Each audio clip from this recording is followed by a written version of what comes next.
How to invite someone to your neighborhood in Heyday. Hey everyone, welcome back to the channel.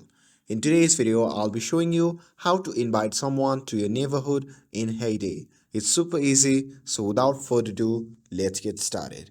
So first, launch your Heyday app on your device. And once the game loads, you can move around and interact with your farm as usual. Now, to invite someone, you would need to access your friend list. So simply tap on the friends icon located at the bottom right corner of the screen.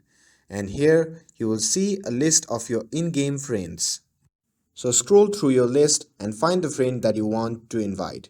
Remember, Greg is just NPC, so he cannot be invited to a neighborhood. So make sure you choose a real player from your list. Now, next to your friend's name, you will see an invite button. So simply tap on it to send them an invitation to join your neighborhood. And once you have sent the invite, your friend will receive a notification, and as soon as they accept it, they will officially be part of your neighborhood. And that's it. Now you know how to invite someone on your neighborhood in Heyday app. With this, if you found this video helpful, then don't forget to like, share and subscribe to get updated for more videos. Thanks for watching and I'll see you in the next video.